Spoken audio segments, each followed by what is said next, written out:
Portugal adalah negara asal Cristiano Ronaldo. Tepatnya, mega bintang sepak bola tersebut berasal dari Pulau Madeira.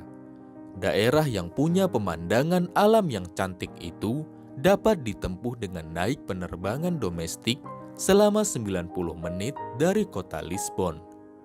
Pulau ini terpisah cukup jauh dari daratan Portugal.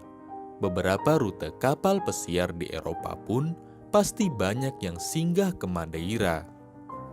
Madeira dihuni sekitar 300.000 orang, 700 diantaranya adalah Muslim. Mereka kebanyakan merupakan para pendatang dari Pakistan, Kazakhstan, Bangladesh, India, dan Arab Saudi. Muslim di Madeira membentuk komunitas yang bernama Asociação Islâmica de Madeira.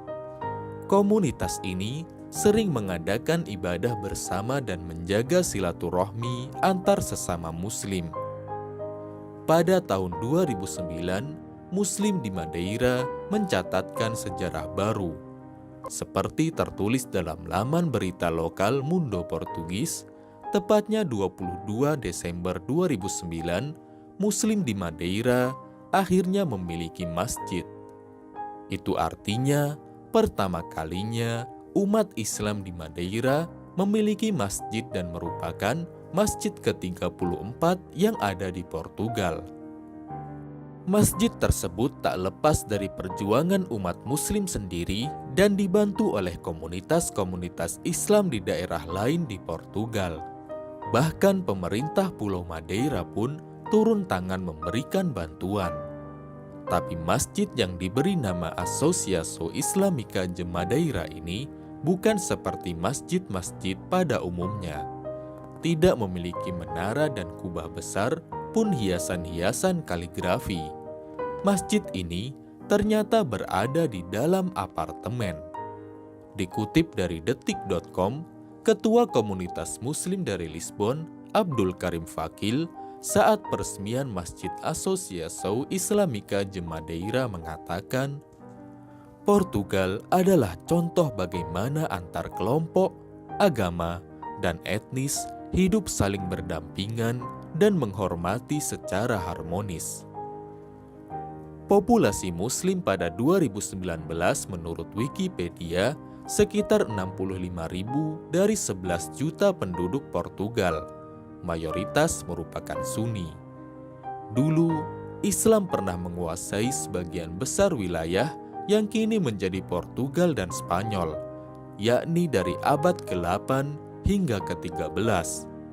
Wilayah tersebut kala itu dikenal sebagai Al-Andalus, dan pemerintahan Muslim mampu melindungi umat Kristen dan Yahudi dengan baik.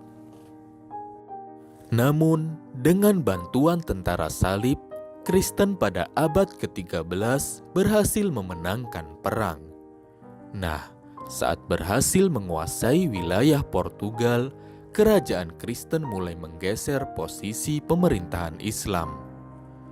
Pada 1496, Raja Manuel I mengeluarkan dekrit yang mengusir semua orang Yahudi dan Muslim dari kerajaannya.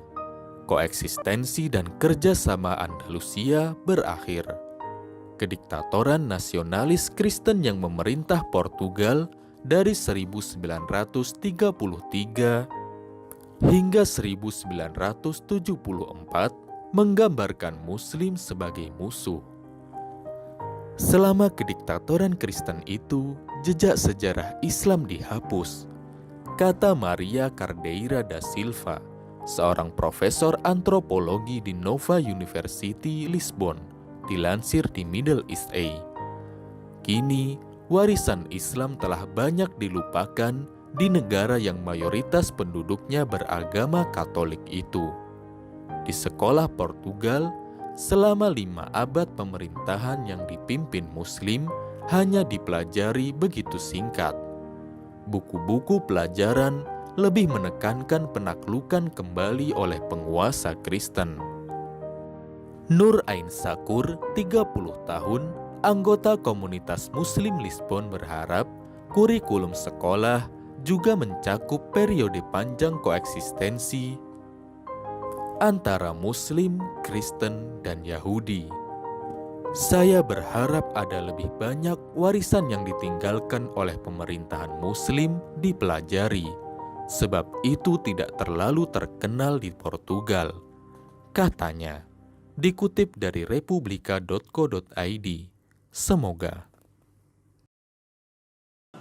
Terima kasih kami sampaikan kepada Yayasan Wakaf Suara Hidayatullah yang telah memberikan wakaf Al-Quran untuk anak-anak sanggar di Sanggar Al-Izzah. Semoga bermanfaat dan menjadikan anak-anak terus belajar Al-Quran dan mengamalkan dalam kehidupan sehari-hari. Sekali lagi terima kasih kepada Yayasan Wakaf Suara Hidayatullah. Terima kasih dan terima kasih. Sedikit tentang Yayasan Pesantren Wirausaha Al-Izzah di lokalisasi Banjarsari dengan beberapa kegiatan, yakni yang pertama Sanggar Al-Izzah. Ini merupakan kumpulan dari anak-anak kampung yang kita ajak untuk selalu belajar dan kita melibatkan para mahasiswa, relawan-relawan mahasiswa untuk bersama-sama mendidik teman-teman adik-adik di warga lokalisasi di Kuncesari Banjarsari. Kegiatan anak-anak di sini ya sebenarnya programnya setiap bulan 2 kali. Jadi minggu pertama dan minggu kedua. Cuma ini karena sejak berdiri 1 tahun yang lalu ini masih vakum untuk kegiatannya. Hanya sebatas hari-hari besar Islam kita ngumpul di sini belajar bersama relawan-relawan mahasiswa, dan khususnya juga ada komunitas pendongeng di Bojonegoro ini yang setiap saat rela hadir untuk kegiatan ini. Di samping itu nanti juga ada kedepannya kita belajar privat bahasa Arab, bahasa Inggris, dan tentunya belajar diniyah ngaji nanti di lokasi yang sederhana ini. Tantangannya adalah ya karena kita hanya sebatas tempat. Jadi tempat ini juga masih sebatas apa adanya. Ini kebetulan tanah kita kontrak dengan PJKA. Jadi untuk kedepannya fasilitas untuk belajar, untuk kegiatan, bahkan ini yang kemarin pengennya ada hadroh di sini juga belum terwujud.